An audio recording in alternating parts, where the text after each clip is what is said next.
We have the New Leaf Society that's really interested in upgrading the creek and actually turning this beautiful piece of land into an arboretum. And we're going to draw visitors from all over this part of the state to come and visit. And we really want this creek to be an addition, something that's going to attract folks. It's a lot of fun for kids. As a kid, I loved to play in this creek, but we're going to invite young and old and have something that's really going to restore the creek and be something to be proud of and enjoy. There's been several neighborhood meetings. We've had the architects here, we've had the plans rolled out, beautiful color drawings of one end of the park to the other. Folks with the vision have come and talked to folks one-on-one. If there's any questions, you know, they've been here to ask. We've had tents set up and actually met on site. I'm here in Willowbrook Park today looking at the creek and how it flows through the park. As you can see, the creek makes an eddy here, which is what creeks do. The water ebbs and flows on one side and deposits on another side. But when they do undercut like this, it can create problems for the trees around here, and it can also create problems for walkways and even the road that's nearby. In this case here, the creek's getting dangerously close to East Willowbrook. It's within about 15 to 20 feet of the road now, and in some areas it's probably close as 8 feet. As the creek and the water comes in, it undercuts the soil here, it undercuts the roots of trees, and the ground begins to collapse. So every heavy rain, every flood, it just continues to collapse and get closer and closer to the road. As it undercuts here, it deposits soil on the other side.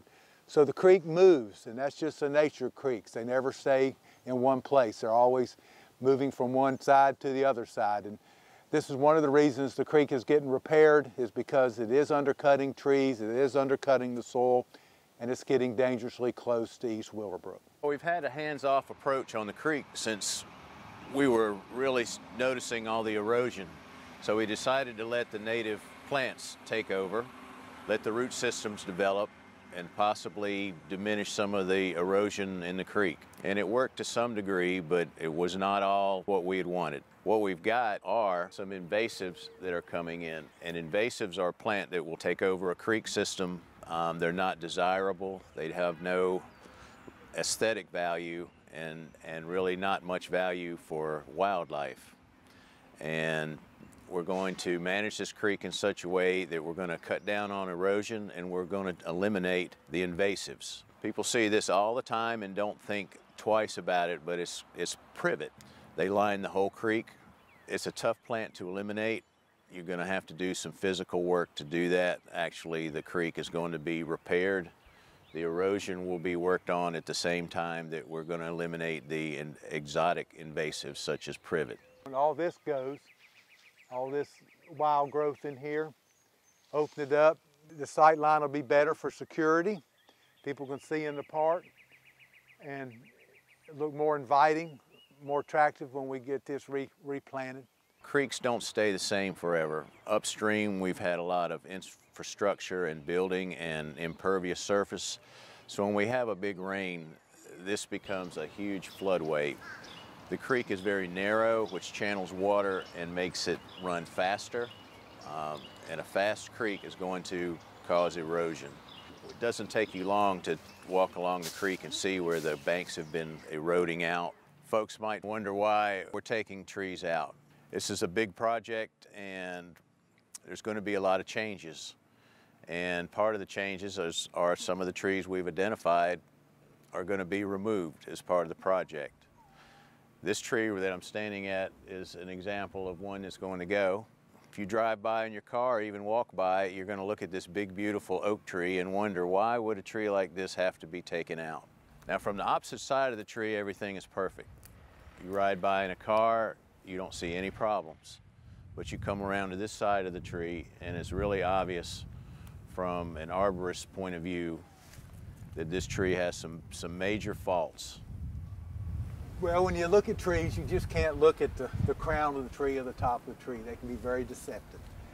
Fully leafed out, green, looks healthy, providing beautiful shade and lots of homes for wildlife and other animals. But when you start examining trees, you've got to look at the roots, you've got to look at the trunk, you've got to look at the basal area, or down here where the roots go into the ground. And a classic example is what we're looking at today. is what we call different types of butt rots that get into the roots and get into the butt or the base of the tree. On this tree here, we got this that's attached to the root.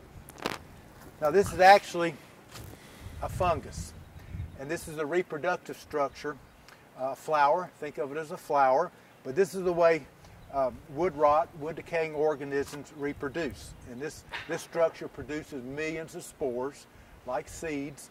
But when these type of flowers show on the tree or where they're attached, that indicates that there's a lot of rot inside the tree. And we begin to look closer, we can actually see the decay. You can see here where Jeff has put a stick in here. And let's just slip this out. And lo and behold, look how deep that rot is. That's a good 3 feet inside, and it's even further inside that tree. But it's already rotted to the point that we can stick a stick in there 3 feet. And that tells us that this decay is completely encompassed and rotted away the base of this tree.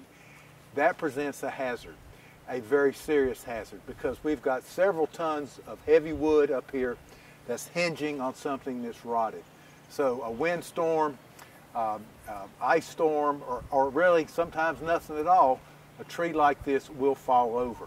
And you cannot have that in a public park. And so you've got to be proactive. When you see things like this, we have to deal with them immediately.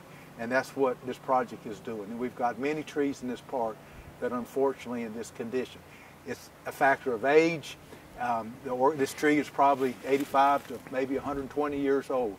And it's not unusual, but we plan to deal with it and make this area a little bit safer.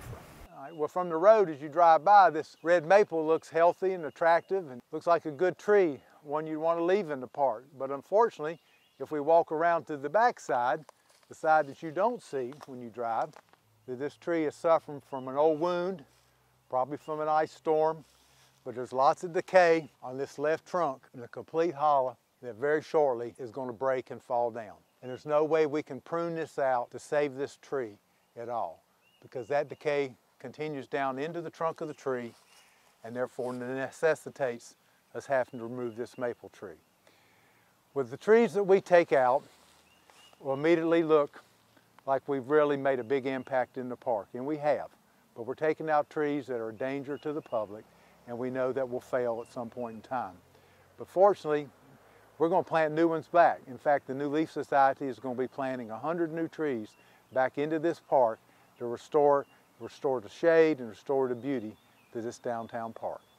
Well, we've talked about a lot of trees today, but this is going to be my favorite tree to talk about, because this is one of my favorite trees.